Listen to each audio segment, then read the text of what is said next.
Kamareddy national highway 44పై భారీగా traffic jam అయింది. 20 కిలోమీటర్ల మేర వాహన రాకపోకలు నిలిచిపోయాయి.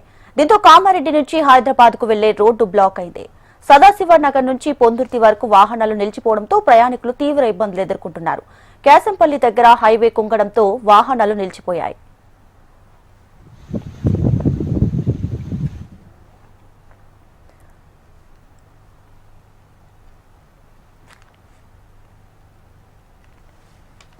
నిజామాబాద్ రూరల్ నియోజకవర్గం వ్యాప్తంగా జడివాన కురవడంతో వాగులు వంకలు పొంగి పొర్లుతున్నాయి.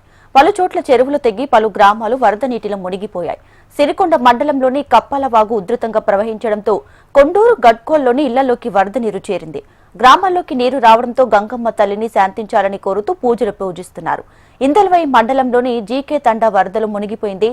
సిన్నపల్లి గ్రామానికి వరద తాకిడితో రామన్న సాగర్ చెరువు తెగిపోయింది. దీంతో రాకపోకలు నిలిచిపోయాయి. ఇక బుగ్గవాగు వరద పోటు ఒత్తుతుంది. ఇందల్వై పెద్ద చెరువు కట్ట ప్రమాద స్థాయిలో ఉంది. ధర్పల్లి మండలంలోని ఒన్నాజీపేట చెరువు, వాడి వద్ద ఉన్న ముత్యాలమ్మ చెరువు కూడా తెగిపోవడంతో ఒన్నాజీపేట, వాడి గ్రామాలతో పాటు 3 తాండాల్లోకి వరద నీరు వచ్చి చేరింది.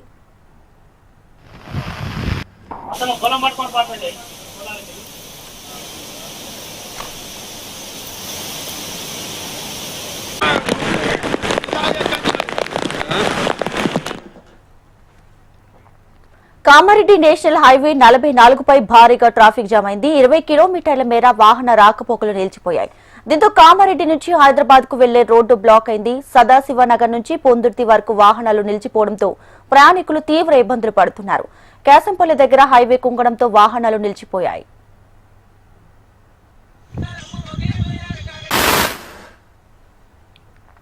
నిజామాబాద్ రూరల్ నియోజకవర్గం వ్యాప్తంగా జడివాన కురవడంతో వాగులు వంకలు పొంగి పొర్లుతున్నాయి. పలు చోట్ల చెరువులు తెగి పలు గ్రామాలు వరద నీటిలో మునిగిపోయాయి.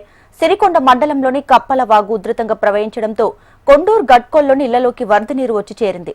గ్రామాల్లోకి నీరు రావడంతో గంగమ్మ తల్లిని శాంతించాలని కోరుతూ పూజలు చేస్తున్నారు. ఇందల్వై మండలంలోని జీకే తండా వరదలు మునిగిపోయింది. సిన్నపల్లి గ్రామానికి వరద తాకిడితో రామన్న సాగర్ పూర్తిగా నిండిపోయింది. దీంతో రాకపోకలు నిలిచిపోయాయి. బుగ్గవాగు వరద పోటెత్తుతుంది. ఇందల్వై పెద్ద చెరువు కట్ట ప్రమాద స్థాయిలో ఉంది. ధర్పల్లి మండలంలోని ఒన్నాజీపేట చెరువు, వాడి వద్ద ఉన్న ముత్యాలమ్మ చెరువు కూడా తెగిపోవడంతో ఒన్నాజీపేట, వాడి గ్రామాలతో పాటు 3 తాండాల్లోకి వరద నీరు వచ్చి చేరింది.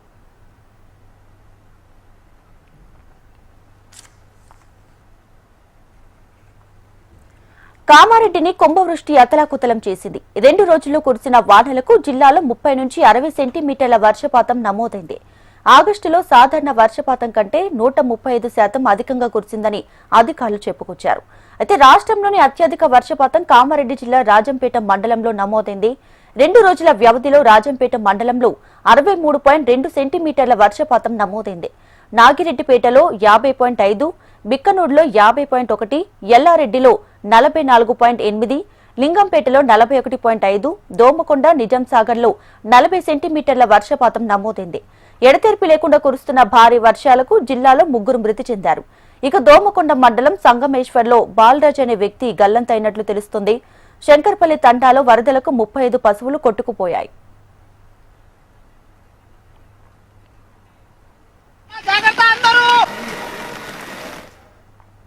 కుంభవృష్టి వానలు రైతన్నలకు కన్నీరు మిగిల్చింది. భారీ వర్షాలకు వేలాది ఎకరాల పంట పొలాలు నీట మునిగాయి. వరి, సోయాబీన్, పత్తి, మొక్కజొన్న పంటలకు తీవ్ర నష్టం కలిగింది. జిల్లా వ్యాప్తంగా 38 చెరువులకు గండ్లు పడ్డాయి. దీంతో ఉప్పొంగుతున్న వాగులు, వంకలు పంట పొలాలను ముంచెత్తడంతో పంట పొలాల్లో ఇసుక మేటలు పేరుకుపోయాయి. కామారెడ్డి, రాజంపేట, బిక్కనూరు, నాగిరెడ్డిపేట, ఎల్లారెడ్డి, లింగంపేట్, బిక్కనూరు, దోమకొండ, నిజాంసాగర్, తాడ్వాయి, రామారెడ్డి, సదాశివనగర్, పాల్వంచ, మాచారెడ్డి, పిట్లం, గాంధారిలో అధిక నష్టం వాటిల్లినట్లు తెలుస్తోంది. వరద ధాటికి బిక్కనూరులో రైల్వే ట్రాక్ తెగిపోయింది. జాతీయ రహదారిపై గంటల తరబడి రాకపోకలు నిలిచిపోయాయి. భారీ వర్షాల నేపథ్యంలో కామారెడ్డి జిల్లా వ్యాప్తంగా విద్యా సంస్థలకు మరో 2 రోజుల పాటు సెలవులు ప్రకటించింది విద్యాశాఖ.